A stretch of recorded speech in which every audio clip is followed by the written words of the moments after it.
قاسم حیرت کے جھٹکے سے تب نکلا جب ماضی کی بگھی جا چکی تھی۔ اسے اچانک اجنبی دوشیزہ کے نکل جانے کا افسوس ہوا اور اس نے ایک دم فیصلہ کرتے ہوئے گھوڑے کی لگامیں ڈھیلی چھوڑ دی۔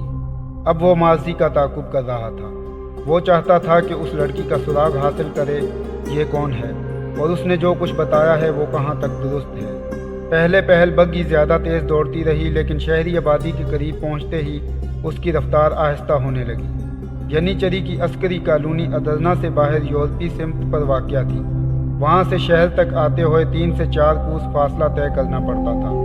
فصیل شہر کے قریب پہنچنے سے پہلے یکلخت ماضی کی بگھی رک گئی۔ یہاں بھی چاندنی نے پورے ماحول کو منور کر رکھا تھا۔ قاسم کا گھوڑا ابھی بگھی کے قریب پہنچا تو ماضی نے بگھی کا عقبی پردہ اٹھا دیا۔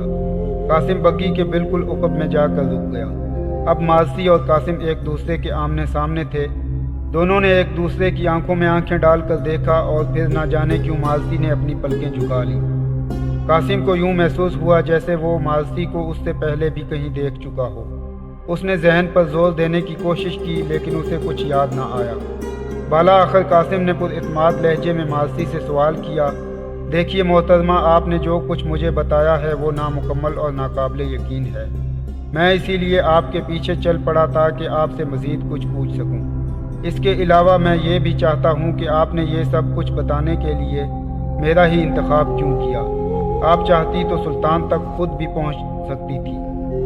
سلطان کے علاوہ دیگر عمائدین سلطنت بھی بے شمار ہیں، لیکن آپ نے یہ سب کچھ بتانے کے لیے مجھے یعنی ایک بالکل نئے اور اجنبی شخص کو چنا ہے۔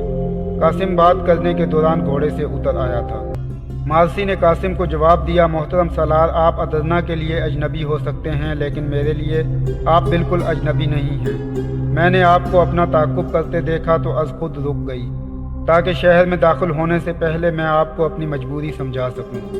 اس وقت ادرنا میں آپ کے علاوہ کوئی ایسا شخص مجھے دکھائی نہیں دیا جس تک میری آسانی سے رسائی ہو یا میں اس پر اعتماد کر سکوں۔ میں نے آپ کا انتخاب اس لیے بھی کیا کہ آپ تہوار والے روز سکندر کو شکست دے چکے ہیں اور ایک ہی مقابلے میں اس کی شیطانی فطرت سے آگاہ ہو چکے ہیں۔ میری آپ سے یہ درخواست ہے کہ خدا را جب میرے لیے مناسب ہوا میں خود ہی آپ کو بتا دوں گی کہ میں کون ہوں۔ اب دراز قد قاسم ماضی کے بالکل نزدیک کھڑا تھا۔ اس نے ماضی کی آنکھوں میں صبح کے ستارے کی جھلمل بھی دیکھی تھی اور شفق کی اداسی بھی۔ یہ لڑکی قاسم کے تصور سے بھی زیادہ حسین تھی۔ اس کی لمبی سیاہ پلکیں جھپ جھپ جھپکتی تھیں تو ایسے لگتا تھا جیسے چاندنی سے شہر کا جھٹپٹا آنکھ مچولی کھیل رہا ہو۔ ماضی کی شفاف اور چوڑی پیشانی اس کی ذہانت کا ثبوت تھی۔ اس کا جسم نازک بھی تھا اور سڈول بھی، یوں لگتا تھا جیسے کسی یاقوت کے موتی نے لباس پہن رکھا ہو۔ قاسم کا ذہن ماضی کا حسن دیکھ کر ڈگمگانے لگا۔ اس نے خود کو سنبھالا اور زیر لب مسکراتے ہوئے کہا، آپ نے جو کچھ مجھے بتایا ہے میں یہ سلطان کو نہیں بتا سکتا، کیونکہ بغیر کسی ثبوت کے سکندر جیسے سلطان کے مقرب شخص پر انگلی اٹھانا دانش مندی نہیں۔ ہاں، میں اپنے طور پر سکندر بیگ کی حقیقت جاننے کی کوشش کروں گا۔ آپ مجھے اپنے بارے میں نہیں بتانا چاہتی تو نہ صحیح، لیکن میں چاہتا ہوں کہ میں اس سلسلے میں آپ سے پھر ملنا چاہوں تو مل سکوں۔ شاید آپ میری بات سمجھ رہی ہیں۔ قاسم نے ماضی کی نیلگوں آنکھوں میں غوطہ لگاتے ہوئے کہا۔ ماضی قاسم کی حالت سمجھ رہی تھی اور دل ہی دل میں خوش بھی ہو رہی تھی۔ ماضی کو تو قاسم جیسے مضبوط شخص کی ضرورت تھی، اور اگر قاسم کے ساتھ دل کا سودا کر لیتی اور قاسم بھی اس کی محبت کا جواب محبت سے دے دیتا تو یہ ماضی کے لیے آنے والے خطرات سے بچنے کا واحد اور کامیاب راستہ تھا۔ ماضی نے قاسم کی بات سنی اور کچھ دیر سوچنے کے بعد مدھم آواز میں کہا، ٹھیک ہے، میں آپ سے خود ملاقات کر لوں گی، آپ تکلیف مت کیجیے گا، لیکن آپ کو کیسے معلوم ہوگا کہ میں آپ سے ملنا چاہتا ہوں؟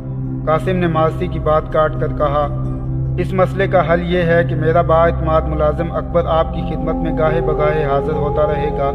ماضی نے مسئلے کا حل بتایا۔ قاسم نے پھر کہا، کیا آپ کا ملازم یہی کوچوان تو نہیں جو اس وقت آپ کی بگھی چلا رہا ہے؟ جی ہاں، یہی ہے۔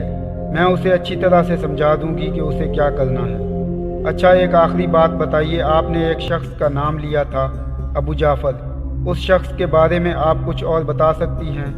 قاسم نے ابو جعفر کا خیال آتے ہی کہا تو ماضی بولی، فی الحال تو میں اس سے زیادہ کچھ نہیں بتا سکتی کہ یہ شخص سلطنت عثمانیہ کے خلاف ہونے والی ہر سازش میں شریک ہے، لیکن اس سے زیادہ میں اس لیے کچھ نہیں بتا سکتی کہ ابھی تک اس کے خلاف کوئی ثبوت میرے سامنے نہیں ہے۔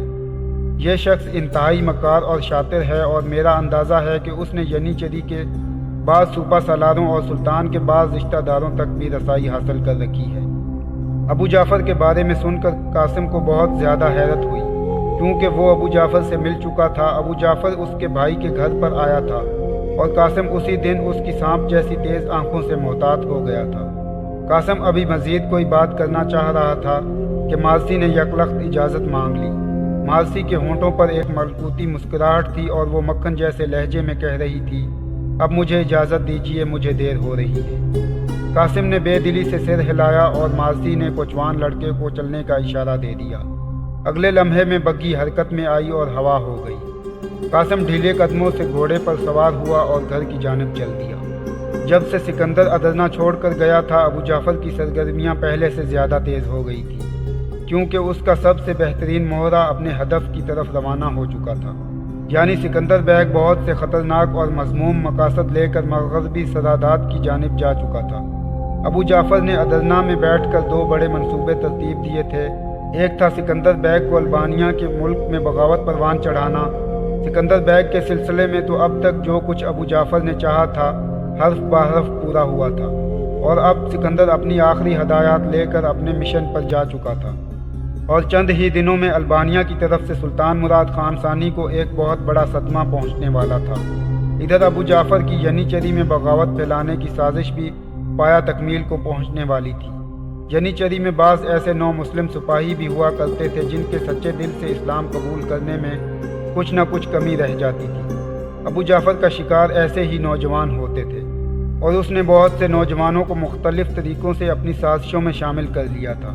ابو جعفر بہت خوش تھا کیونکہ اس کا مشن کامیابی کے ساتھ انجام تک پہنچنے والا تھا۔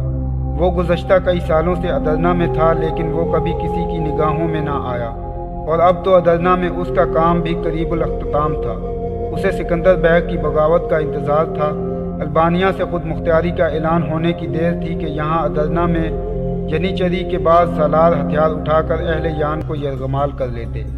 ینیچری کے بعض سالار اور سلطان کے کچھ رشتہ دار محل کو سنبھالنے کے لیے تیار بیٹھے تھے۔ اس طرح ابو جعفر قیصر قسطنطنیہ کے حکم سے سلطنت عثمانیہ کی تباہی کا سامان مکمل کر چکا تھا۔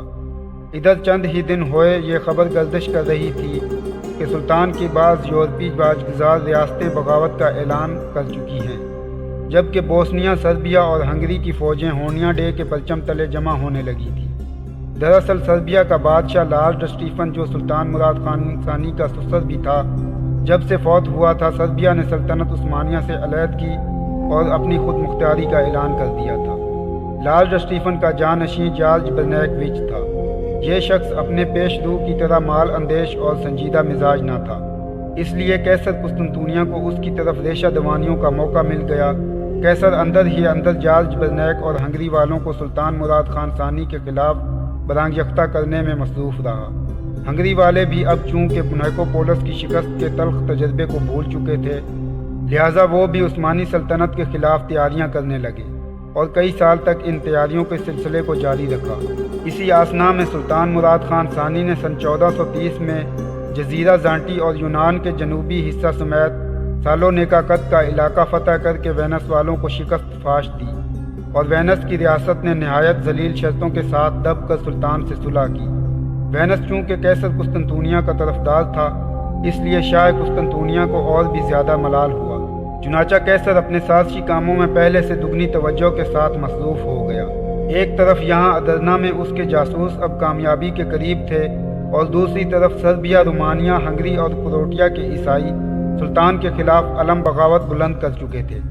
اگرچہ ان بغاوتوں کا سن کر ایک مرتبہ سن 1438 میں سلطان ان کی سرکوبی کے لیے لشکر کشی کر چکا تھا، اور سلطان نے اس حملے کے دوران 70,000 عیسائیوں کو میدان جنگ میں قید کر کے اپنی قوت و ستوت کی خوب ڈھاک بٹھائی تھی، لیکن یوں ہی سلطان ان محاذوں سے واپس لوٹا، ان علاقوں میں پھر بغاوت اٹھ کھڑی ہوئی۔ اگر آپ کو ویڈیو پسند آئی ہے تو حوصلہ افزائی کے لیے لائک کریں، سبسکرپشن کے بٹن کو دبا کر بیل آئیکن پر کلک کر دیں تاکہ تمام نئی آنے والی ویڈیوز بر وقت آپ تک پہنچتی رہیں۔